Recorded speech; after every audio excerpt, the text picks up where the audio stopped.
IPL has always been controversy's favourite child. But this time round, the trouble started brewing even before IPL hit the ready, steady, go mark. Cautious advertisers, ambiguity on locations, election fever and, of course, the recent match-fixing controversy have all contributed to IPL's gloomy forecast. But with some clarity finally coming in terms of scheduling, location, duration and timings, all stakeholders involved are scrambling to pick up the pieces and make the most of what is undoubtedly a tough season. So while the show will go on, Tara Kapoor does the math and finds out what will be the overall financial impact.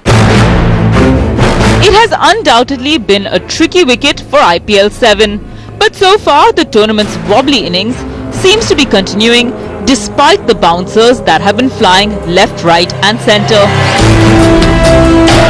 IPL 7 will begin on the 16th of April.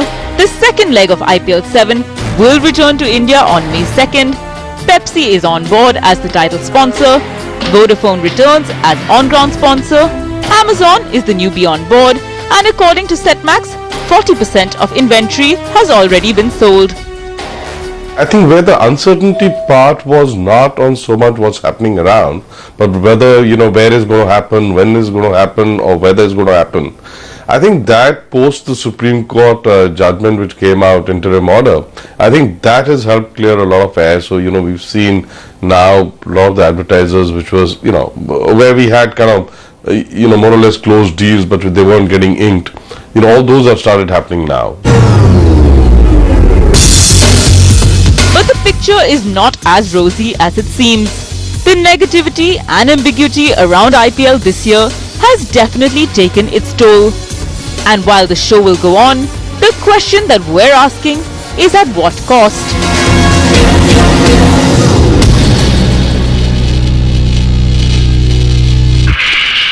The investors in the league, which are the fans, media and the sponsors and the franchisees, are very, very insecure. Everybody who put a top dollar into IPL did it because they believed in the dream that BCCI presented for IPL.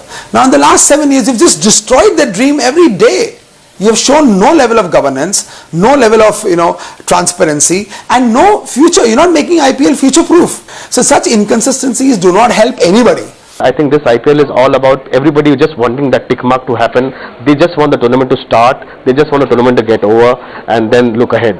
This year would be a year where the ROI would be a bit lower than what they would have expected. Many sponsors who were on board last year, the likes of Jabong, Rolex and Honda, are not even considering the tournament this year. We have got similar property or similar opportunities at a slightly with slightly better returns. While other key players like Godrej, Micromax, Havells and Usha are still negotiating heavily with both teams and the broadcaster. Part of the matches are outside the country.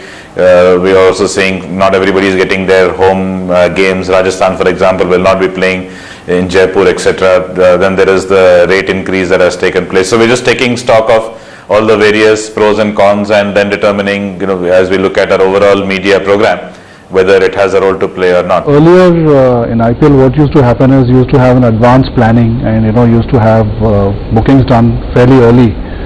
But now in the last few years, things have changed where people are getting the bookings done closer to the series, so that to evaluate what exactly the market conditions are.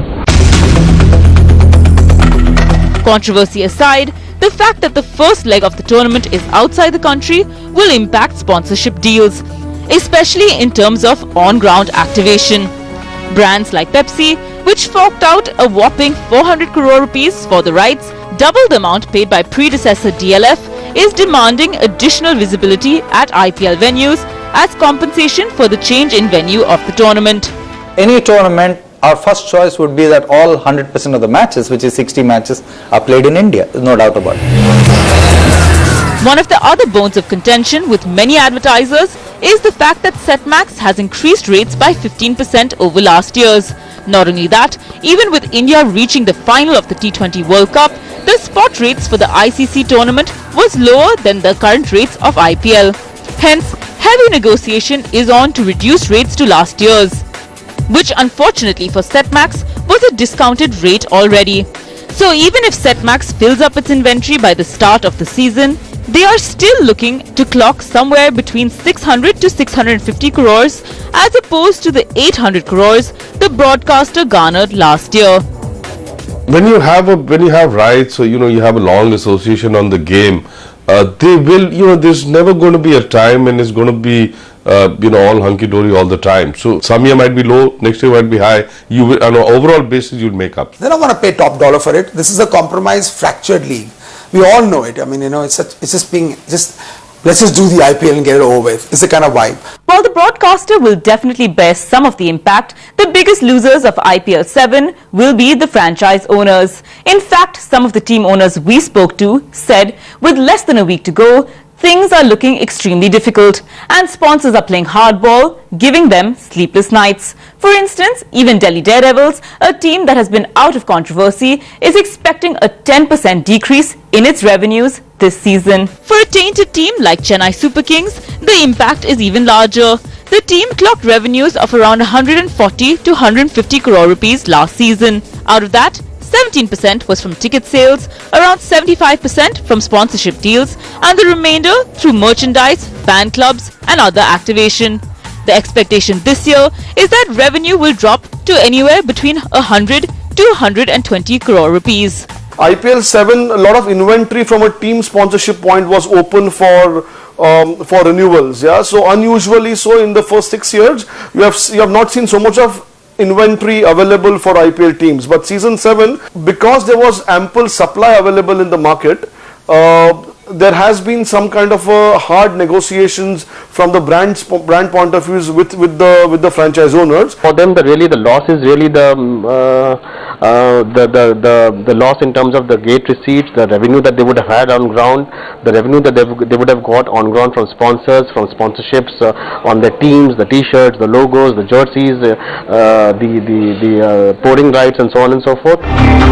Overall, the sentiment for all stakeholders involved is pretty gloomy.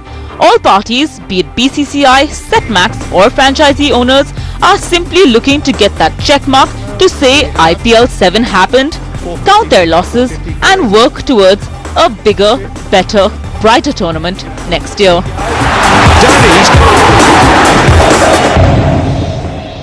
Well, we hope all stakeholders get it over with no more hiccups. But knowing IPL, I wouldn't bet on it. On that note, it's time for a shop breather. But coming up, it's a big people movement story.